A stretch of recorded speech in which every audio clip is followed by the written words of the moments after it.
Maria Titizian. And I'm Rubina Margosian, and this is The Week in Review. Every week we bring you the stories shaping Armenia and the region. From politics and policy to social issues and conflict, we break down the news and what it means for you. This week in the news, the ruling Civil Contract Party secures majority in parliamentary elections. Opposition forces contest results, allege widespread violations. And leader of Prosperous Armenia Party Gagik Tsarukyan charged with tax evasion and banned from leaving the country. These stories and more in our weekly roundup of the news. According to preliminary results from the June 7 parliamentary election, Prime Minister Nikol Pashinyan's Civil Contract Party has won a parliamentary majority and is set to form Armenia's next government. Civil Contract received 49.8% of the vote, well ahead of the Strong Armenia Alliance, which won 23.29%, and the Armenia Alliance, which came third with 9.94%. Prosperous Armenia received 3.996% of the vote, narrowly missing the 4% threshold required for representation. Voter turnout reached nearly 59%, the highest recorded since 2018. The Central Electoral Commission is expected to publish the final results on Sunday, June 14. Well, in the meantime, all major opposition parties have contested the election results, alleging widespread electoral violations by the ruling party. Strong Armenia, Armenia Alliance, and Prosperous Armenia have announced plans to challenge the results before the Constitutional Court once the final tally is published on June 14. The leaders of all three forces have separately announced that they are currently in consultations to develop a common agenda and coordinate future actions. Arman Tatoyan's Wings of Unity is also disputing the outcome of the elections. Strong Armenia has also filed a formal complaint with the Central Electoral Commission seeking to invalidate the results. Invalidate the entire results, Rubina, not just certain precincts, of the June 7 parliamentary election. According to Strong Armenia's candidate and the party's lawyer, Aram Vartevanyan, they expect the complaint to be reviewed by the CEC on June 14, the day it's set to announce the final results. Now, Strong Armenia leader Samvel Garabedian told reporters that his alliance firmly rejects the legitimacy of the election results, stating that neither his political force nor incumbent Prime Minister Nikol Pashinyan won a clean victory. He said that the alliance will first seek redress through the CEC, which we just said, before taking the case to the Constitutional Court. It plans to ask the court not only to annul the election results, but also to order a second round of voting, arguing that a runoff would thin out the field and eliminate minor parties that fractured the vote. He added that if Pashinyan is confident in his victory, he should agree to a second round to secure genuine legitimacy. At the same time, Garabedian said his party has not yet decided whether it will take up its parliamentary seats. If the alliance concludes that working from within parliament offers the quickest path to removing Pashinyan from power, it will do so. If not, it will focus on extra-parliamentary, quote, street struggle, which means... So they're throwing everything at the wall. Everything, yes. Annulling the results, second round, street struggle, taking up the mandates, and actually going to parliament. Everything is an option right now. Well, the CEC has conducted recounts in 86 polling stations that they drew at random out of a pool of 555 recount requests submitted by the opposition. The results of the recounts were expected to be made public on Friday afternoon, but instead the CEC called on media outlets, observation missions, and participating political parties and alliances to refrain from making definitive assessments of the parliamentary election outcome before the official certification of the results, warning that such statements could be perceived as premature or biased. The commission is scheduled to convene on Sunday, June 14, as we said before, when it will announce one of the following decisions. It will either announce who got into parliament and how many mandates they got,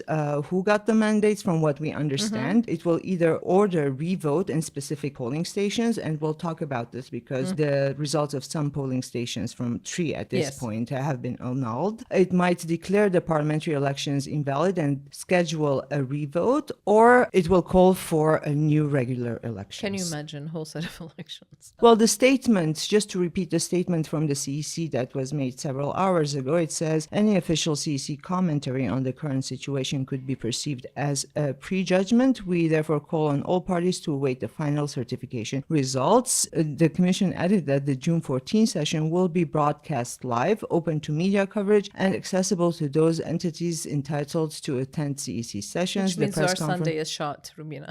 And as I said before, the Central Electoral Commission has declared the voting results from polling station 12/13 invalid, citing the absence of ballot number 8 assigned to the National Democratic Poll Party on election day. Earlier, the CEC had also invalidated the results of 2 other polling stations following reported violations involving military personnel who cast ballots after voting had officially ended at 8 p.m. Well, now, Prosperous Armenia has since announced that it will appeal the decision. This is regarding these 2 polling stations. According to the party's lawyer, invalidating the results from these 2 precincts where Prosperous Armenia received 213 votes is effectively another way of reducing the party's votes total and undermining its chances of clearing the 4% threshold required for parliamentary representation. Okay, so far we have the results. We have the opposition parties questioning the legitimacy of the results and calling it the worst elections ever seen in Armenia, saying they should be canceled. They should be canceled. Right. And then so now what we have is recounts in certain precincts. 3 precincts voting has been invalidated, so we're not sure what the process is. They'll probably do a revote, right, for in those 3 precincts. That is something we will find out on Sunday if there's a revote in those precincts or the results from those are simply canceled. So at this point, it's a lot of chatter everywhere about this. So as opposition parties are alleging widespread electoral fraud by the ruling party, authorities have reported numerous election-related offenses allegedly involving opposition forces. Armenia's Anti-Corruption Committee says it has launched 115 criminal proceedings related to alleged electoral corruption since February 7, according to the committee. 77 cases involving members or affiliates of the Strong Armenia Alliance, 24 concerning Prosperous Armenia, and 11 involving the Armenia Alliance. Authorities have brought criminal charges against 242 individuals in connection with 61 criminal cases related to alleged electoral violations. 100 defendants have been placed in detention or under house arrest, while alternative preventive measures have been imposed on another 120 individuals. 19 suspects have been declared wanted, and 14 criminal cases involving 54 defendants have been referred to court. 3 Strong Armenia parliamentary candidates are currently in custody, and this involves vote bribes. For those who have not experienced this, it's basically passing out vote bribes to get people to come to the precincts and vote for your party. We're violating presumption of innocence here, but when the opposition says it's in an environment of terror, it's because they were bribing left and right. And they were the ones spreading terror with the 300,000 Azerbaijanis. And this is the situation we have right now. We have more people in custody for giving bribes or taking bribes, and more will come. And the opposition is saying, oh my God, this vote was a failure, where all of the observation missions, including international ones, I had no reservations about the legitimacy of this vote. John, we were following the vote that entire day. We were following every precinct to see if there were any kinds of violations or, ballot stuffing. And so whatever, we'll get to that in a minute. Just as why we got a little bit emotional here, because we've covered so many elections and when there's vote buying or illegitimate activity in precincts, granted, there were some situations that are very problematic, and there usually is. It's far from being perfect. We see the amount of posts and the information that comes out from citizens, from voters, from ourselves, going to precincts, from being there ourselves. So this was not the case. So they're crying wolf at this point, but let's see what happens. The final composition of parliament will have important implications for the government's legislative agenda, and this is what everything is about at this point. It's about the 2/3, 3/5, or a simple majority, and what that means, especially when it comes to appointing judges or the justice system. While civil contract is set to retain a majority in the National Assembly, it has fallen short of the 2/3 supermajority needed to amend the constitution without opposition support. Regardless of whether Prosperous Armenia ultimately enters parliament, the ruling party will not have the numbers to pursue constitutional changes on its own. The question of whether Prosperous Armenia crosses the 4% threshold will instead determine whether civil contract retains a 3/5 majority. That threshold would allow the ruling party to pass constitutional laws and make a number of key institutional appointments without opposition backing. So not complete constitutional change, but certain laws that are allowed. Falling below it would significantly limit civil contract's ability to reshape Armenia's electoral and institutional framework unilaterally.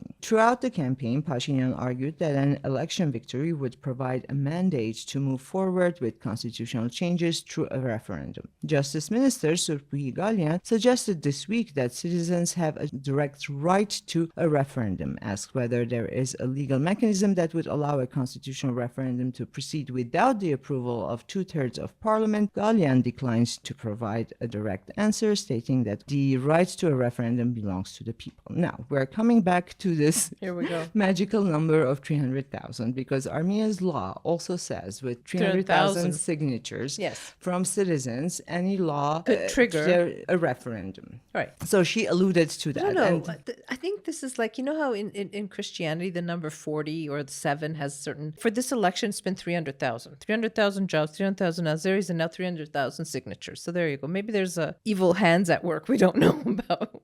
Well, more clarification on this. Article 202 of the Constitution requires any proposal for a new constitution or constitutional amendments to be approved by at least 2/3 of MPs before it can be submitted to a referendum. Well, meanwhile, just days after the election, Prosperous Armenia leader Gagik Tsarukyan was formally charged with large-scale tax evasion and placed under a travel ban. The case centers on alleged tax concealment linked to fuel imports. The State Revenue Committee said the criminal investigation was opened several years ago, with investigators only recently, conveniently, reaching the stage of filing charges. Tsarukyan is a candidate in the June 7 parliamentary election, and under Armenia's electoral code, criminal prosecution against a candidate requires the consent of the Central Electoral Commission. Human rights advocates have argued that this violates election legislation. Tsarukyan's lawyer confirmed the case has been open since 2019, but said that his client had never been summoned for questioning or held any procedural status over the course of the investigation. The defense has linked the timing of the charges to the post-election political environment. And Strong Armenia leader Narek Karapetyan posted a video on social media on Friday announcing that he had been prevented from leaving Armenia. He said, which was also the case with Tsarukyan. Yes, he was at the airport, had travel plans. Apparently with his wife, Yes. Well, he said he had joined forces with Armat Media to travel to Upper Lars checkpoint on the Georgia-Russia border to show the disgraceful situation regarding Armenian trucks and the export of agricultural products. But according to Karapetyan, the queue of Armenian trucks carrying agricultural products stretches for approximately 15 kilometers, and then he was not allowed to cross the border to leave Armenia. Pashinyan's deputy chief of staff, Daron Chakhoyan, claimed that Karapetyan tried to flee Armenia. Well, at this point, this is all the information we have, and we'll be following the situation to see if something else emerges. In the meantime, leaders of more than 30 countries have already congratulated Prime Minister Nikol Pashinyan on his party's election victory. Among them, U.S. President Donald Trump, Marco Rubio, as we know, Indian President Narendra Modi, the French President, European Commission President. He was congratulated by Turkey's Erdogan, Georgian Prime Minister, who actually was one of the first. No, it was Salome, the president, I think, of Georgia, who, before the election results were in. Well, Pashinyan himself did call the elections at 2 o'clock in the morning. At 2 in the morning, which was kind of surprising for Armenians because we don't have that culture here. However, we see that happens, like parties call elections prematurely, and usually there is a political culture to do that. But yeah, he did get also congratulations ahead of time. Right. Well, Iran's president, several regional states, Ukraine, Zelensky, Kazakhstan, and so on. Russia, however, interestingly, has yet to issue a similar message, instead continuing to question both the conduct of the vote and the legitimacy of its outcome. In an official statement, Russian Foreign Ministry spokesperson Maria Zakharova said the elections took place amid, quote, unprecedented pressure on the opposition and interference from the West, primarily the EU. Zakharova sharply criticized the conduct of the campaign and voting itself, accusing Armenian authorities of, quote, harsh repressions against opposition parties, movements, activists, and supporters. We talked about this. Presumption of innocence. Okay, like I can't. Okay, Russia is notorious for its free and fair elections, is it? Well, Maria, also very interestingly, all of us were following the news very closely, and the timing, until Zakharova's statement, Right. there was nothing from the opposition forces. In Armenia. In Armenia. As soon as she said it? Hours later, same verbatim vocabulary, same terms, same percentages, harsh repressions. They need to coordinate better because it's so obvious. You know what I mean? It was really, really fascinating to watch her say it. And then Kocharian was one of the first, and as far as I saw, to repeat verbatim what she had said. Yeah. Well, the statement added that repressions were directed exclusively at political forces advocating stronger ties with Russia. This is, of course, a Strong Armenia, Armenia Alliance, Prosperous Armenia, a continued membership in the Eurasian Economic Union, the CSTO, and rejection of what it called dead-end course toward EU membership. Now, this is the best. So Russian state news agency TASS published a sharply critical analysis describing, the election as the dirtiest in the country's history and accusing Pashinyan's team of running a campaign of fear to cling to power. It alleges unprecedented scale of falsifications and administrative pressure. Despite the alleged electoral terror, TASS claimed that due to administrative pressure and falsification, civil contract failed to even secure an absolute majority of votes. And this is verbatim Karapetyan's, Samvel Karapetyan's words from his recent interviews. Yes, exactly. One Russian parliamentarian claimed that at least 20% of the votes were stolen from the opposition. This 20% is now being repeated. So the allegation has not been substantiated. Just so that everyone is clear here, we're sounding biased, but the timing we followed very closely, and the trajectory definitely first comes from Moscow, Russia, and is echoed and repeated over and over again. But someone just has to follow the trail and they see it. Well, Meduza, which is an independent Russian outlet, reported that the Kremlin has instructed Russian state and pro-government media outlets on how to report the Armenian elections, describing Pashinyan's party result as a defeat and urging emphasis on alleged violations. The administration also advised the media to cover electoral violations more actively in order to sow doubts about the legitimacy of Pashinyan. Well, separately, Russian Foreign Minister Sergei Lavrov stated on June 10 that Armenia continues to be a full member of the Collective Security Treaty Organization despite its lack of participation in the group's activities. Lavrov highlighted that Armenia's delegations have not attended CSTO meetings for more than 2 years. Lavrov announced that CSTO member states have agreed to examine the application of the organization's charter provisions against Armenia due to more than 2 years of unpaid membership dues. Prime Minister Pashinyan stated that if CSTO member countries decide to expel Armenia, Yerevan will accept the decision. He acknowledged the existence of a withdrawal mechanism within the organization and said Armenia would have no alternative but to take note of such a decision. Well, with tensions with Moscow showing no signs of receding, Mesrop Mesropian, chair of Armenia's public utility regulator, said that while no official proposals for a price hike have been received from Russia or Gazprom, the regulatory framework is built to look toward the broader regional market if economic realities shift. Should price increase occur, Mesropian emphasized that Armenia will prioritize regional alternatives. He specifically named Iran, Turkmenistan, and Azerbaijan. When questioned about potential public and political anxieties regarding a strategic energy dependence on Azerbaijan, Mesropian separated regulatory pragmatism from national sentiment, acknowledging that as a citizen of the Republic of Armenia, he shares these deep-seated concerns. He also addressed broader anxieties over potential supply shocks, pushing back against comparisons to historical energy shortages. The presence of solar power stations in our current reality ensures that we will not face a repeat of the severe energy crisis from the early 1990s, he said. And in the meantime, Russia's agricultural watchdog announced restrictions on all quarantine products from Armenia, citing the ineffectiveness of Armenia's quarantine and plant protection service. Well, a little bit of explanation here. Quarantine-controlled products are mainly agricultural goods such as fruits and vegetables and other products that can carry insects and plant diseases. So none of those are going to Russia, as we already know, but this is just another nail basically in that coffin. The agency said that the Armenian service's poor performance poses a threat to the safety of both Russian and Eurasian Economic Union of the goods and their agriculture. Well, in response, Armenia has appealed to the Eurasian Economic Commission over the barriers imposed on its export to Russia. Armenian Economy Minister Gagik Tsarukyan said Armenia has formally approached the Commission, which has established procedures for resolving such issues. The Russian restrictions affect a wide range of Armenian goods, including mineral water, alcoholic beverages, vegetables, and fruits, as we already know. Right, so there's a lot of economic terror now being implemented. In response, the Armenian government has approved a support package for exporters of fresh fruit, bottled wine, brandy, and mineral water aimed at diversifying export markets in response to restrictions that are being imposed by Russia. Under the program, exporters of key Armenian products, now these include apricots, cherries, plums, peaches, nectarines, wine, brandy, and mineral water, will receive government subsidies